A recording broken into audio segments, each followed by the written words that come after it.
Hi everyone, my name is Natalie. So today I wanted to do a Friday Reads video, basically to share with you what I'm currently reading and just chat a little bit because I feel like I haven't done that for a while and I kind of miss just sitting down and talking to you. The first book I want to talk about is the audiobook that I'm currently listening to, which is The Girl with Pearl Earring by Tracy Chevalier, narrated by Hattie Morahan. This narrator is fantastic. I listened to Remarkable Creatures last year by Tracy Chevalier, which I talked about several times because it was one of my favorite reading experiences of 2019. And I listened to it as an audiobook narrated by Hattie Morahan, and I loved the experience so much that I looked for other books that she had narrated, and The Girl with Pearl Earring was another one of hers. Loving it so far. It is talking about Johannes, why is his name escaping me? A 17th century painter called Johannes. It's a historical fiction, and it's specifically following this girl who starts to work in his house as a maid, and it's just about her time living in this new house and adapting to work in that house. I love the atmosphere of it so far. I feel like it's got this tension in it that I'm really loving, and it's just a really good book so far.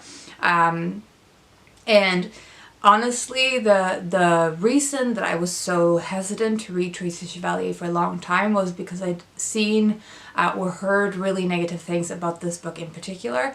So I'm glad that so far this has not turned out to be the case for me, that I'm really enjoying it. So I think it bodes well for me, my journey with Tracy Chevalier.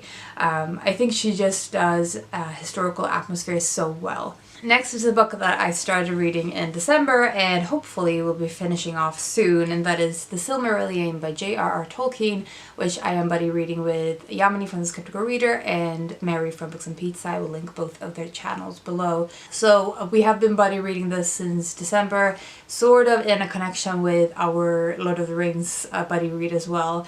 This book is so much more difficult to read than the Lord of the Rings trilogy. It's basically the Bible of the Middle Earth, and I think it just, I've been a little bit frustrated by the fact that I'm not taking in the information very quickly. I find that even though I'm reading things, it just doesn't, I can't retain much of what I'm reading, although I'm enjoying seeing more of Middle Earth and its history, and especially you do get sort of the background to the geography and to the sort of the legacy of the different species and things like that. I think I'm just gonna have to accept the fact that this is a book that I won't be able to get by my first reading of it. So it's just gonna be a long-term project. I'm gonna be trying to just work my way through this for the first time and then be okay with the fact that I probably will have to return to it again and again to get these things in my mind and really understand them and their relevance for Middle Earth. The only thing I can say really about this book is that Tolkien is amazing in the way he has been able to create a world, a setting, a geography and its history, and even just sort of the creation myths and all of those things in such detail. I just find it kind of fascinating that one mind can make all of these things. So yeah, it's been fun to read it, but it is definitely a hard one to read. Then another buddy read I'm currently doing is The Year of Magical Thinking by Joan Didion, which I'm reading together with Barbara. I will link again her Instagram below. This is probably Didion's most famous memoir. I have previously mentioned that I've had kind of an iffy relationship with Didion's writing. I've read two of her books previous, Blue Nights and The White Album, and I didn't really get on with either of them. I just felt like I was quite distanced from Didion. So I watched the documentary about her, The Center Will Not Hold, in December. And through watching that, I was again intrigued to read her works with the documentary in my mind, because I found the documentary absolutely fantastic. And I have to say I am liking this a lot more than the other books that I'd read by her. I think this book is exactly what I have always been wanting to get out of Didion's work, but just didn't get. So in this, I feel like she's very honest, and it almost feels like she's bearing herself completely in this book, and all of her emotional and mental processing of the death of her husband, and also the death of her daughter, because it's sort of, they happen very close to each other, and the sickness of her daughter is sort of connected to the timing of the death of her husband. And so it's just a book about grief and dealing with grief and death in a really honest way, but also because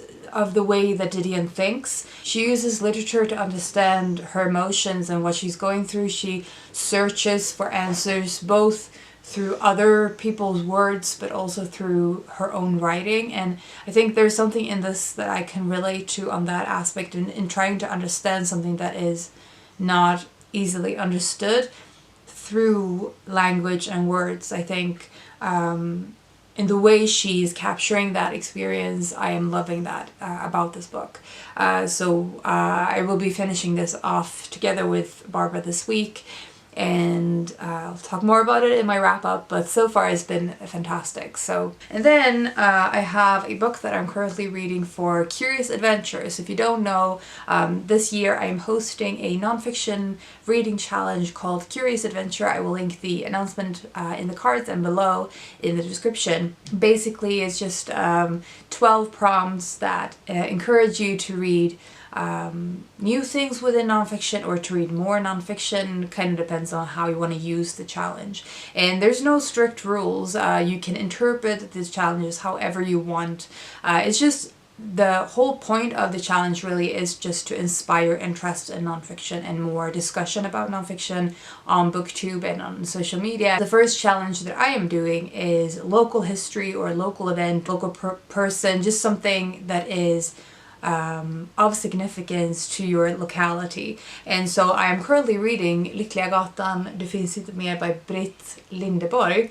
So this is not available in English, and I haven't figured out how I want to make the video connected to this challenge, because it's kind of difficult to do a book review for a book that most people cannot read. I'm probably just going to do more of a book chat, so I'm not going to go into depth about it here, but basically it's a memoir by a songwriter in Sweden who wrote this song. The title is referencing, and she is talking about both the background to the song as well as her upbringing and sort of the Sweden of the 20th century, especially the early 20th century, and how it's changed during her lifetime.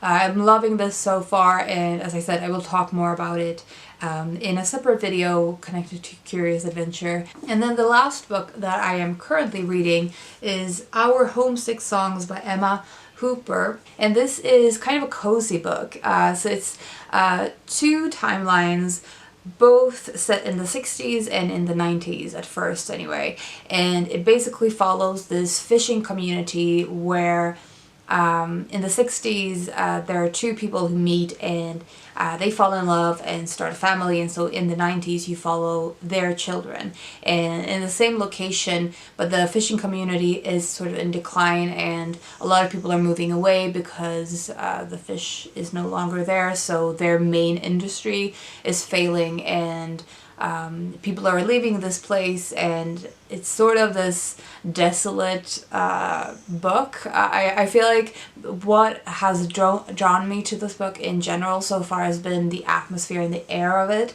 It's kind of cold and dreary, and it feels like a January book to me somehow. That's sort of how I picture January, especially in contrast to Christmas, where there's so many like fairy lights and warmth within and outside. January just feels so bleak in contrast, and I think this book fits perfectly with that mood. I'm about halfway through, and I'm still not sure where it's going. I know I read a synopsis that some people are going missing through this. So far that hasn't happened, so I'm not sure where this book is going to go, but I've enjoyed the reading experience so far. I think in terms of the writing, it's not necessarily well written, I wouldn't say. I have some issues with the style of it, and I'll talk more about that in my wrap up. But as far as the story goes, I'm enjoying that. So yeah, I think I will probably hopefully finish this off during the weekend, because it feels like it's a very easy book to read. It's just been a very busy week, so hopefully I can sit down with this over the weekend and finish it off. So those are the books that I am currently reading this Friday, and what I will be continuing on to read during the weekend, and probably during the next week and the rest of the month. So I will talk more about what I actually end up finishing in my January wrap up. Let me know if you've read any of these books, if you have any thoughts, or what you are reading this Friday or this weekend. I would love to know. As always, I hope you're having a fantastic day and weekend. I will talk to you soon. Bye.